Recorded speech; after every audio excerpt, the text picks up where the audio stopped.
Hi, and welcome to another episode of All Things Considered. I'm doing a video late at night. Actually, it's early in the morning, my time, but it's technically late at night. And what I wanted to do the video on was Amazon's new campus or new office building that it's building. And it says it wants to bring in 15,000 new jobs into Bellevue. And it's going to build its biggest tower ever. Now, having said that, I've got a question. When it brings the 15,000 new jobs in, is it going to hire 15,000 people that's already in Seattle? Or is it going to hire just anybody that applies? Because you know there's going to be a whole lot of people that find out that Bellevue is opening up a new um, tower through Amazon, and Amazon's going to be hiring 15,000 people, which means that everybody and their grandmother from all over the United States is going to put an application in to get a job there. Um, which, in theory, that would be okay, but in actuality, Seattle is overcrowded.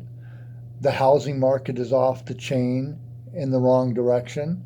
The cost of living is too high.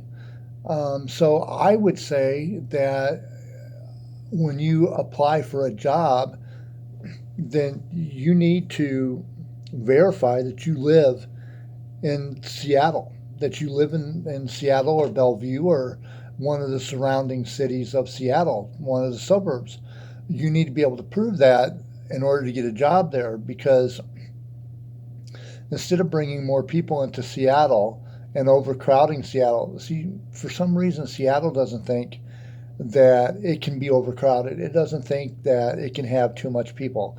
Like a balloon that you blow air into, you just think that that balloon will just stretch and stretch and stretch and stretch and stretch. And before you know it, the balloon pops. Well, Seattle doesn't think the balloon will pop no matter how much helium they put in it. They think that the rubber will just stretch and stretch and stretch and stretch. And no matter how much you stretch it, pretty soon what you're going to be doing is having people living in bunk beds where you have like 5 and 6 people on top of each other in order to create enough space for people to live. And if you don't mind where you live, if you don't mind the type of living that you're in, like for me, I like an apartment. I like to have a little space. I love to cook. I love to do artwork. I've got to have space to do that. But when all you're doing is working and going out and partying every night, you don't care what kind of space you're in. You could be in a 10 foot by 10 foot.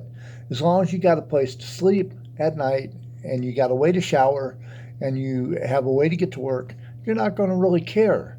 And that's the kind of people that are starting to be in Seattle now.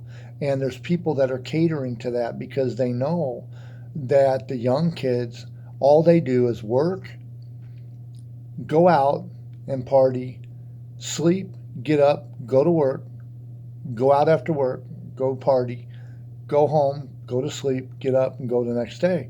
That's the way it is. And nobody has a lifestyle.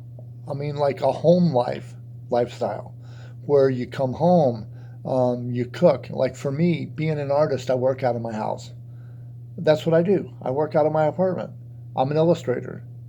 Now I'm gravitating more into digital art with programs where I can airbrush and do oil pastel and paintings, and I can use Wacom tablets and things like that. So I need some space in my apartment. Um, if I did not want space, I'd go stay at a shelter. You know, it would be just as cost effective. Um, but Amazon is bringing in 15,000 new people, and I don't know exactly how the city is keeping a handle on that. In order to allow Jeff Bezos to open up the new Amazon building, the city should say, well, you're bringing in 15,000 people to work, you're putting 15,000 people to work. They should give a chance to work to the citizens of Seattle first.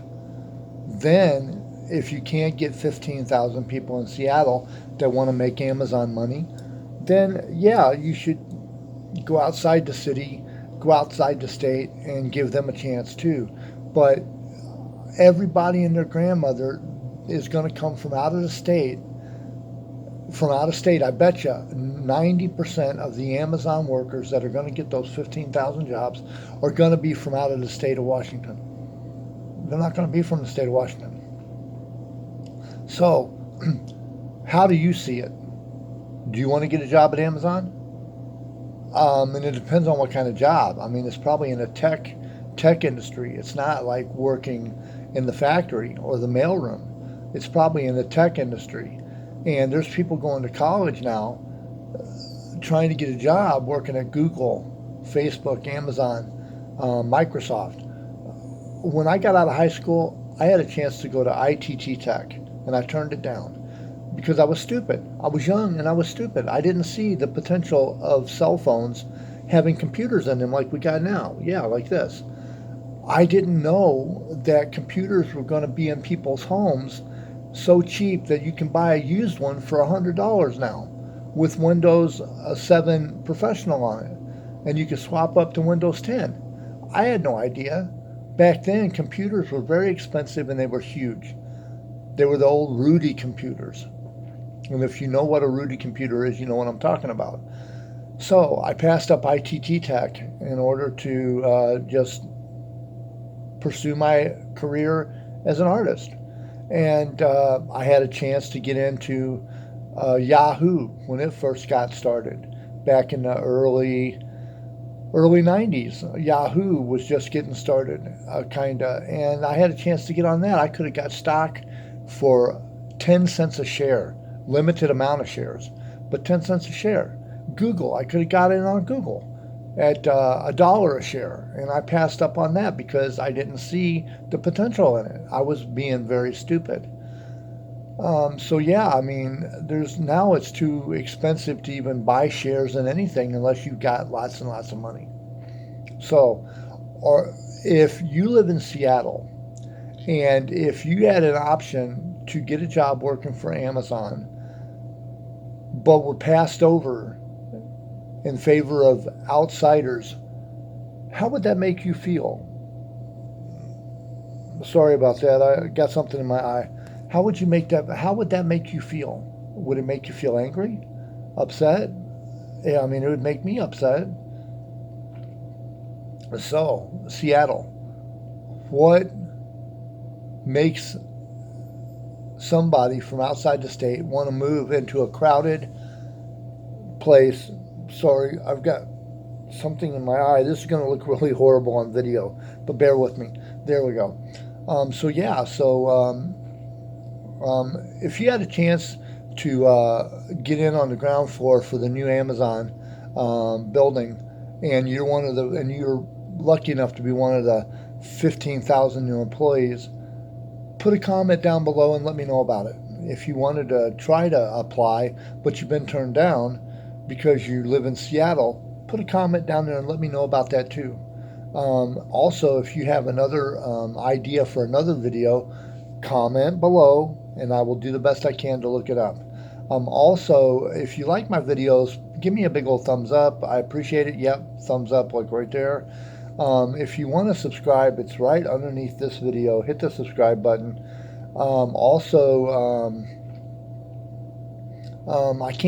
I can't do this without you.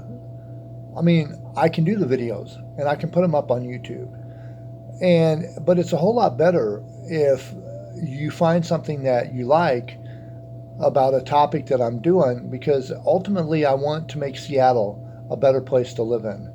I want Seattle to be good for everybody, not just the affluent, not just the rich, not just the cool kids at the cool table. I want everybody in Seattle, whether you make $100,000 a year or whether you make $1,000 a year or less. I want you to be a cool kid sitting at the cool table. I don't think anybody should be looked down on because of what they make. And yes, the homeless living in tents, that can be an eyesore at times. I get that. I do. But they're citizens as well. And I think they should be sitting at the cool table. But that's another topic for another video, which I will do probably right after this one. So, having said that, I'm going to let you go. Remember, make tomorrow better than yesterday by doing the very best you can today. Have a good night, Seattle, America, and all points beyond.